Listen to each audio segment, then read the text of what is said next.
Yeah, I don't think most people understand just how quickly machine intelligence is advancing.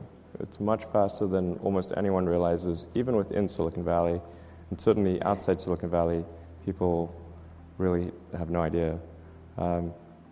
If there's a super intelligent, particularly if it's engaged in recursive self-improvement, if there's some digital super intelligence and its optimization or utility function is something that's detrimental to humanity, then it will have a very bad effect. It could be just something like getting rid of spam email or something, and it's like concludes, well, the best way to get rid of spam is to get rid of humans. Actually, I think the thing to do would be to plot the progress of digital intelligence versus time, and then to maybe curve fit or extrapolate that progress and see where that leads. They have the intention of their utility function, but it can have unintended consequences. It's more likely than not that if there's some digital superintelligence apocalypse scenario, it would probably follow people to Mars. Not necessarily, because of that utility function. If it simply has a utility function that is arbitrarily confined to Earth, it would be totally fine doing that. I think the reason for Mars, there's two main reasons for Mars or becoming a multiplanetary. I think one is the defensive reason. It's life insurance for life as a whole, and there's some value to having that. It would, in terms of a small percentage of our economic output, like let's say 0.5% or maybe even less of our economic output, to ensure that the light of consciousness as we know it propagates into the future for a much longer period of time. So there's that defensive reason, and this is the first time in 4.5 billion years since Earth was first formed that it's been possible for life to move to another planet, to become multiplanetary.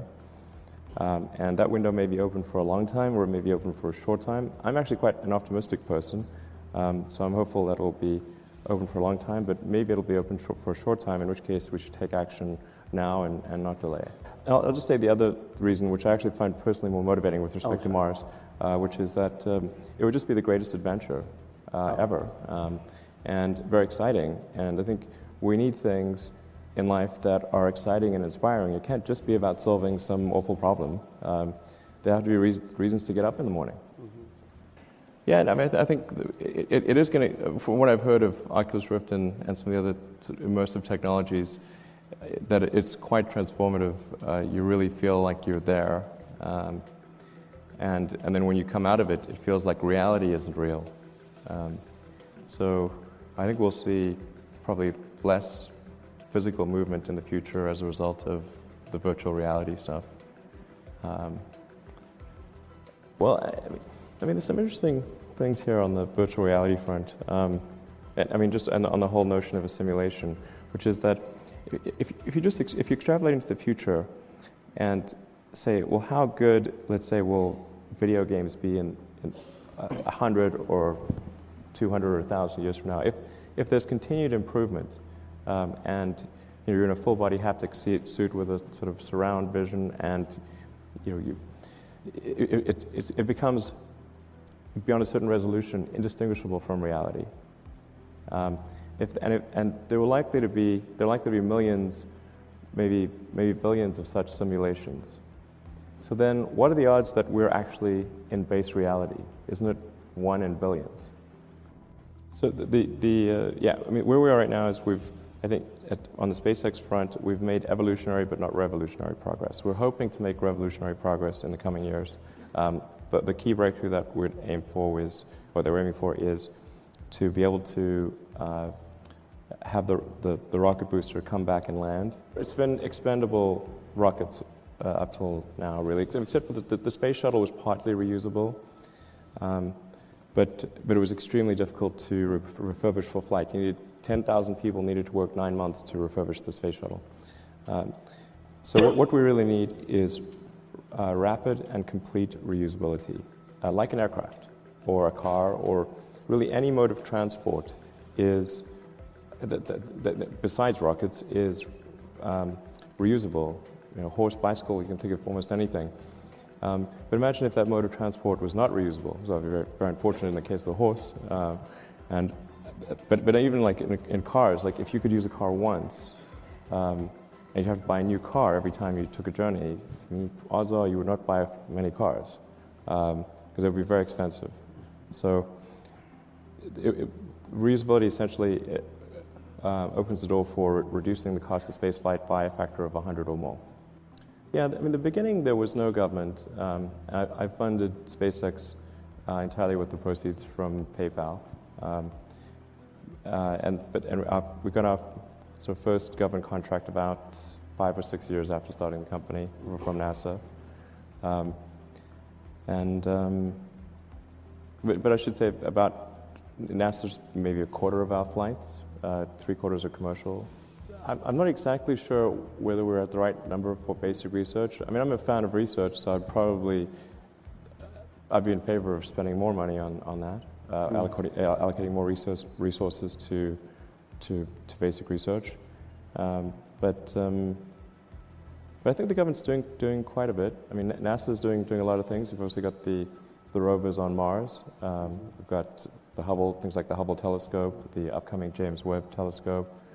There are planetary probes and Earth science missions launching all the time. So NASA's doing quite a lot. I'm not sure about the flying cars. I mean, that's not to say I don't think there should be flying cars. I mean, but if the sky was full of cars flying all over the place, then it would affect how things look. It would affect the skyline, and it would be noisier, and there would be a greater probability of something falling on your head. Those are not good things. On the other hand, that you could be able to go from one place to another faster. But I think actually, if you eliminate the choke points in cities, then there's really not that much traffic outside of the choke points. So you look at sort of in suburban streets, you don't see a lot of. The traffic doesn't choke things. It's really on the highways and major arteries, and it's because the cities grew way bigger than them. What Tesla's going to do is stationary storage of, in a very large-scale way, because it's very important to pair battery packs with solar power, and for wind it's even more important. So with the Gigafactory that we're creating in Nevada, we're going to create probably tens of gigawatt hours per year of stationary storage on the battery front. So there's a lot coming for sure. Things seem to be going fairly well in China. We've had a very enthusiastic response, and I think long term it seems likely that China would be the biggest market for Tesla. I'm really optimistic about things over there. It seems likely that it would likely be bigger than North America, in the long term. The government's been pretty good. I mean, there is certainly, in terms of the incentive structure, it does favor local production, but overall, it's I think it's not been too much of an issue. The government's been great so far.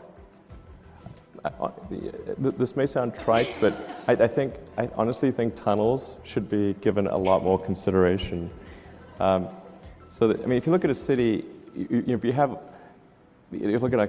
all these apartment buildings and office buildings, and they're on many levels. Like they're, like an average of in Manhattan, I don't know what is an average of like 30 stories or something like that. But then you've got a street which is 1 story. This is an obvious issue.